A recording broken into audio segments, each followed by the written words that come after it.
இந்த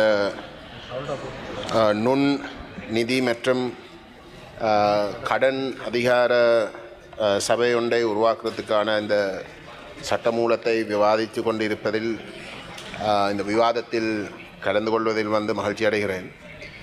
காரணம், உண்மையிலே இந்த நுண்கடன் விடயத்திலே மிக மோசமாக பாதிக்கப்பட்ட பிரதேசம் வடகிழக்கு. வடகிழக்கிலே போர் முடிவடைந்த உடனேயே மக்கள் ஒரு கிட்டத்தட்ட 30-35 வருஷத்துக்கு பின்னிலேயே தங்களுடைய பொருளாதாரத்தை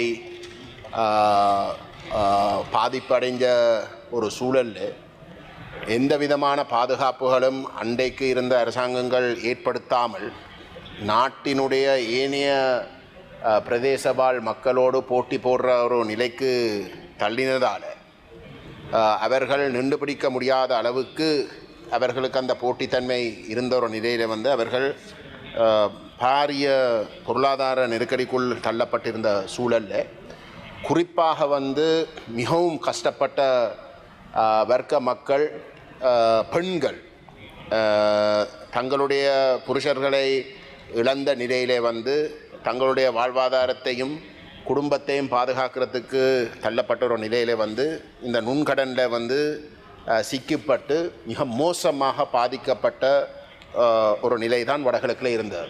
தற்கொலைகள் பிரதானமாக இந்த நுண்கடன் காரணமாக நடைபெற்றதுன்றது அனைவருக்கும் தெரிஞ்ச ஒரு விடயம். அந்த வகையில் உண்மையிலே மத்திய வங்கியினுடைய முன்னாள் ஆளுநர் திரு குமாரசுவாமி அவர்கள், இந்திரஜித் குமாரசுவாமி அவர்கள் யாழ்ப்பாணத்துக்கும் வடக்குக்கும் விஜயம் செய்ததுக்கு பிற்பாடு இந்த நுண்கடன் சம்பந்தப்பட்ட பிரச்சனை எந்தளவுக்கு ஆழமானது என்றதை அறிந்த பிற்பாடு அவர்தான் முதலாவது தடவையாக இந்த நுண்கடனாலே பாதிக்கப்பட்ட மக்களுடைய அந்த கடன்கள் அனைத்தை அரசாங்கம் பொறுப்பெடுக்க வேண்டும் என்ற அளவுக்கு அது ஒரு பாரதூரமான ஒரு ஸ்லேவர் போன்ற ஒரு நிலைமை உருவாக்கி இருக்கிற அந்த கருத்தை தெரிவித்து அதை கணிசமாக ஒரு முன்னிலைக்கு கொண்டு வந்தவர்.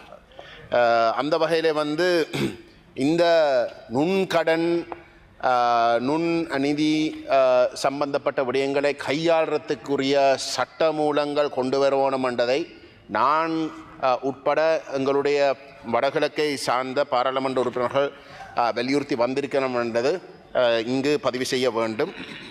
அந்த வகையிலே நாங்கள் கொள்கை அளவில் வகையான சட்டங்கள் கொண்டு வரதை நாங்கள் வரவேற்போம். நாங்கள் அதை எதிர்க்கப் போவதில்லை. ஆனால் இந்த சட்ட மூலம் உண்மையிலே 2023ஆம் ஆண்டு கொண்டு வரப்பட இருந்த ஒரு சட்டம், அதில் இருந்த குறைபாடுகளை நிவர்த்தி செய்து கொண்டு வருவதாக கூறப்பட்ட ஒரு நிலையிலே தான் இந்த சட்டம் கொண்டு வர இருந்தது. ஆனால் இந்த சட்டத்தில் இருக்கக்கூடிய குறைபாடுகள் தொடர்பாக நாங்கள் சுட்டிக்காட்ட வேண்டிய கட்டாய தேவையிலே இருக்கிறோம். ஏனென்றால் வடகிழக்கை பொறுத்தவரையிலே யுத்தம் நடைபெற்று கொண்டிருந்த காலப்பகுதியில் உங்களுக்கு தெரியும், மிகவும் கஷ்டமான ஒரு காலகட்டம். அவ்வகையான காலகட்டங்களில் பெரிய அளவில் வங்கிகள் நிதிகள் கடன் கொடுக்கறது இல்லை. அங்கே அவ்வகையில் கடன் கொடுக்கறதுக்கான ஏற்பாடுகளும் இருந்ததும் இல்லை. யுத்தம் காரணமாக அரசாங்கங்கள் அதை தடை செய்தும் இருந்தார்கள். அப்படிப்பட்ட ஒரு சூழலில் உண்மையிலே வடகிழக்கிலே எங்களுடைய மக்கள் சமூக ரீதியாக கடனை பெற்று ஒரு சமூகத்துக்குள்ளே இருக்கக்கூடிய ஒரு குறிப்பிட்ட மக்கள் கூட்டம் தங்களுடைய சொந்த முயற்சிகளிலே ஒரு நிதியத்தை உருவாக்கி அவர்களுக்கிடையிலே சமூக ரீதியாக அந்த கடன்களை கொடுத்து அவர்களுக்கு தேவைப்படுகின்ற உதவிகளை செய்து அவர்களுடைய வாழ்வாதாரங்களையும் ஏதோ ஒரு வகையில் தங்களுடைய வாழ்க்கை முறையை தக்க வைக்கிறதுக்குரிய செய்து கொண்டு அந்த உண்மையிலே ஒரு பாதிக்கப்பட்ட ஒரு பெண் இல்லாட்டி ஒரு பாதிக்கப்பட்ட நபருக்கு அது ஒரு மிகப்பெரிய ஒரு உதவி, மிகப்பெரிய ஒரு பலமாக இருந்த ஒரு கலாச்சாரம் போர்க்காலத்தில் கூட வடகிழக்கில் இருந்தது.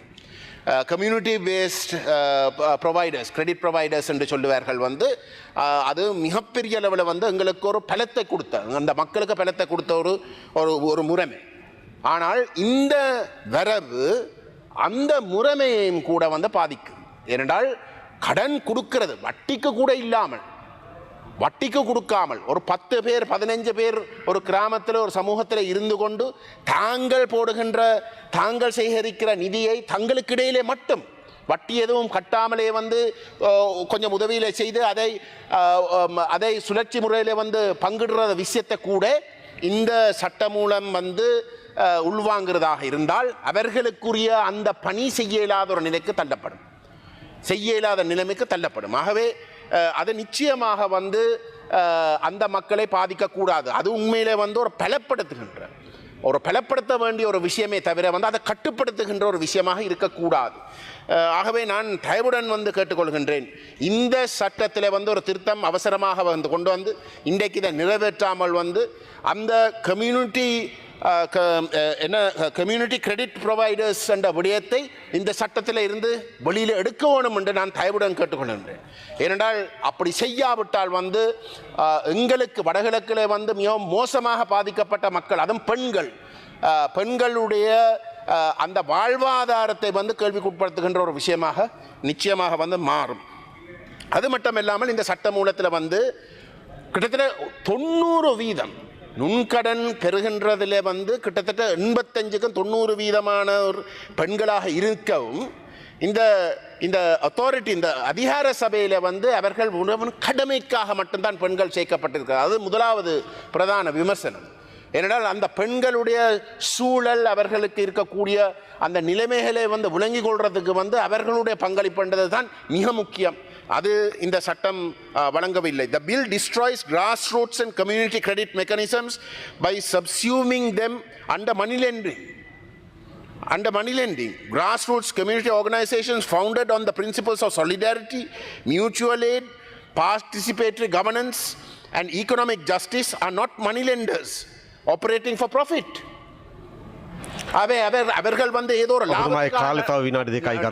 லாபங்களுக்காக வந்து நடத்துகின்ற விடயங்கள் அல்ல. The bill imposes microfinance identity on community credit practitioners, women's groups created in line with the IRDP program, also by the UN organizations working over 3 decades to build community assets and ensure the education and well-being of women, are forcibly incorporated as microfinance institutions, destroying their identity and autonomy.